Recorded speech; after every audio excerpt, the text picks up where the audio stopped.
Thank you, New Hampshire.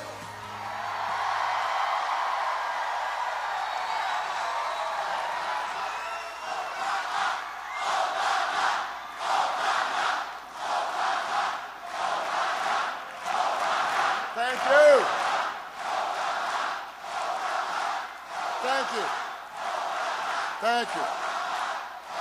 Thank you, guys. Thank you so much. Thank you. Thank you. Thank you. Oh, thank you, New Hampshire. I love you back. Thank you. Thank you. Well, thank you so much. I am still fired up and ready to go.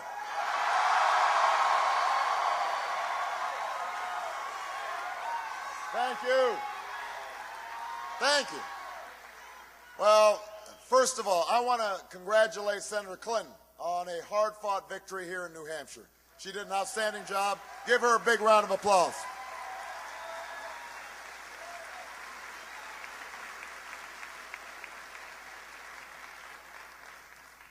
You know, a few weeks ago, no one imagined that we'd have accomplished what we did here tonight in New Hampshire. No one could have imagined it. For most of this campaign, we were far behind. We always knew our climb would be steep. But in record numbers, you came out and you spoke up for change. And with your voices and your votes, you made it clear that at this moment, in this election, there is something happening in America.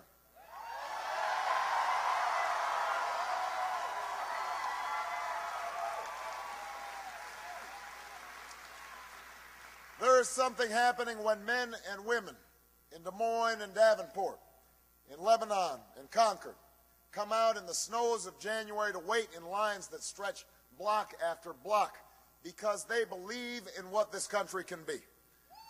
There is something happening. There's something happening when Americans who are young in age and in spirit, who've never participated in politics before, turn out in numbers we have never seen because they know in their hearts that this time must be different.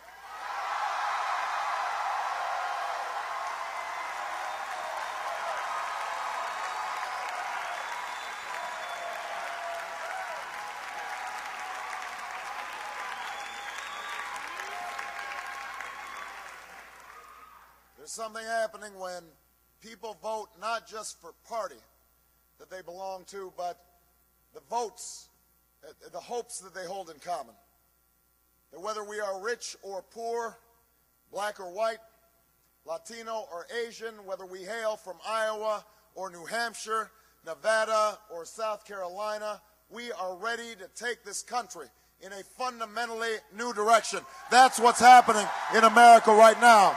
Change is what's happening in America.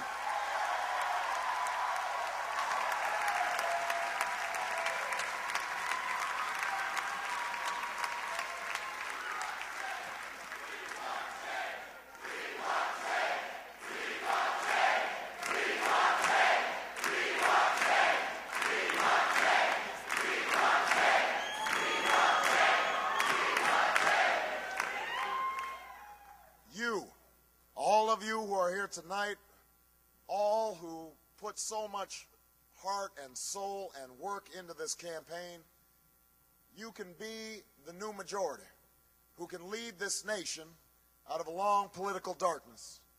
Democrats, independents, and Republicans who are tired of the division and distraction that has clouded Washington, who know that we can disagree without being disagreeable, who understand that if we mobilize our voices to challenge the money and influence that stood in our way and challenge ourselves to reach for something better, there is no problem we cannot solve. There is no destiny that we cannot fulfill. Our new American majority can end the outrage of unaffordable, unavailable health care in our time. We can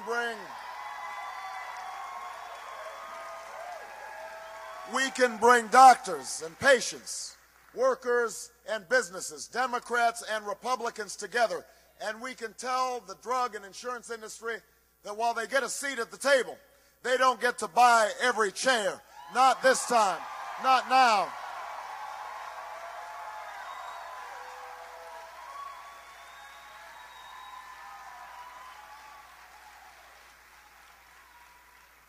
Our new majority can end the tax breaks for corporations that ship our jobs overseas and put a middle-class tax cut in the pockets of working Americans who deserve it.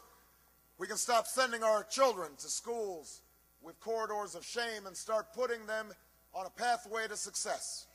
We can stop talking about how great teachers are and start rewarding them for their greatness by giving them more pay and more support.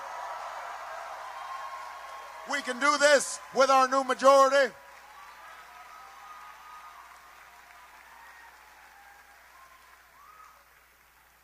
We can harness the ingenuity of farmers and scientists, citizens and entrepreneurs to free this nation from the tyranny of oil and save our planet from a point of no return. And when I am President of the United States, we will end this war in Iraq and bring our troops home.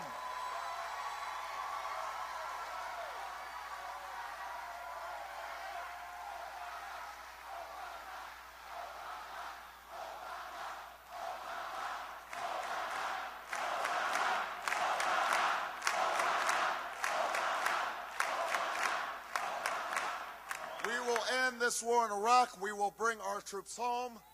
We will finish the job. We will finish the job against Al-Qaeda in Afghanistan. We will care for our veterans. We will restore our moral standing in the world. And we will never use 9/11 as a way to scare up votes, because it is not a tactic to win an election. It is a challenge that should unite America and the world against the common threats of the 21st century. Terrorism and nuclear weapons, climate change and poverty, genocide and disease. All of the candidates in this race share these goals.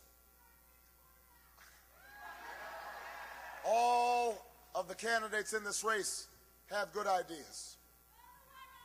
And all are patriots who serve this country honorably.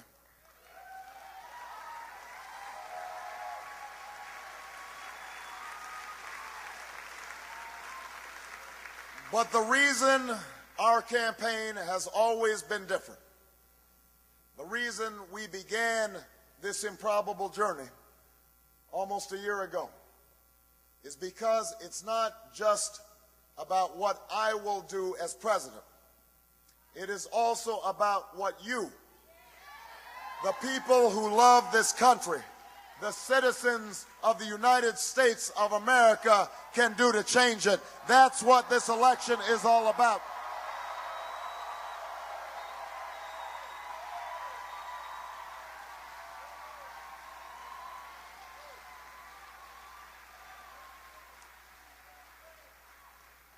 That's why tonight belongs to you.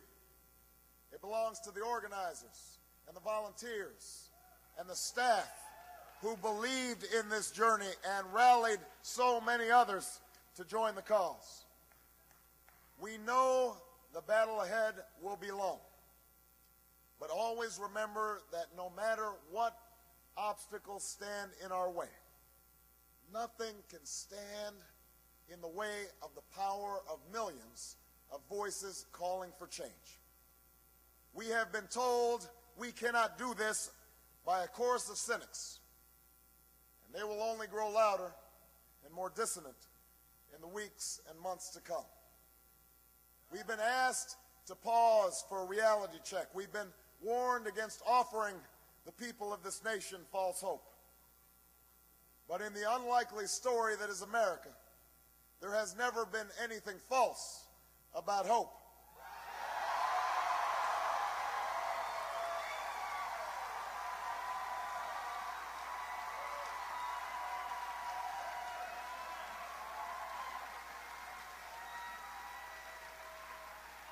For when we have faced down impossible odds, when we've been told we're not ready, or that we shouldn't try, or that we can't, generations of Americans have responded with a simple creed that sums up the spirit of a people.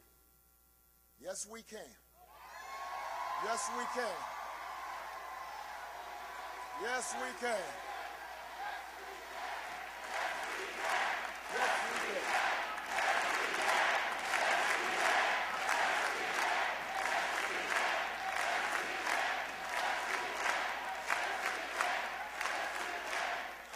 It was a creed written into the founding documents that declared the destiny of a nation.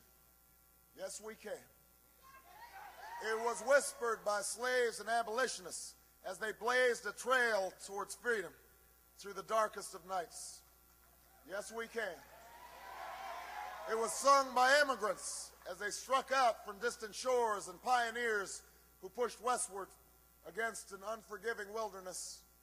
Yes, we can.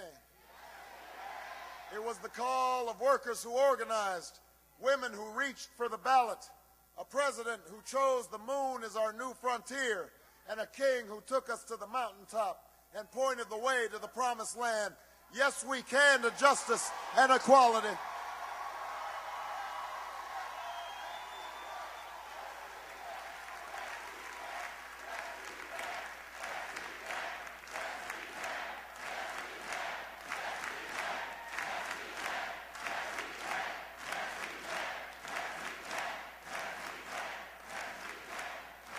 Yes, we can to opportunity and prosperity. Yes, we can heal this nation. Yes, we can repair this world. Yes, we can. And so tomorrow, as we take the campaign south and west, as we learn that the struggles of the textile workers in Spartanburg are not so different than the plight of the dishwasher in Las Vegas, that the hopes of the little girl who goes to the crumbling school in Dillon are the same as the dreams of the boy who learns on the streets of L.A. We will remember that there is something happening in America, that we are not as divided as our politics suggest, that we are one people, we are one nation, and together we will begin the next great chapter in the American story with 3 words that will ring from coast to coast, from sea to shining sea. Yes, we can. Thank you, New Hampshire. Thank you.